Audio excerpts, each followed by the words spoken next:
kababayan naabot sa 33 barangay sa bayan ng Katarman sa Northern Samar ang binaha dahil sa malakas na ulan na dulot ng shoreline. So kaugnay pa rin itong balita mga kababayan ha.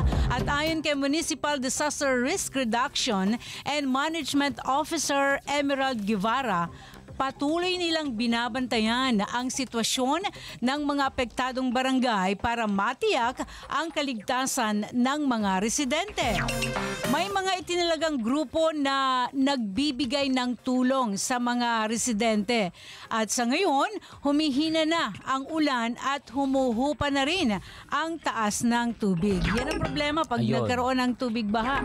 At ang payo ni Guevara sa mga residente, mga kababayan, manatili pa ring alerto at makinig sa mga abiso mula sa lokal na pamahalaan upang matiyak ang inyong kaligtasan. Ayun, sinasabi natin kanina, huwag kayong maniwala doon sa mga marites at tolits sa inyong mga sa social media. Ha? Iwas tayo doon. Alam mo tuloy, may page na nagpapanggap na parang ano siya parang eksperto sa weather system. Ganun, nagpo-post na pati ganito. Pati sa weather, meron ding fake news? Meron. Naku, pero may pala pagkakataon naman na okay naman yung post niya. Kaso may times na madami na yung mga post niya beyond the paliwanag ng pag-asa. Uy, sino yan? Nagsimula sa kilala mo talaga. Ingat kayo doon ha.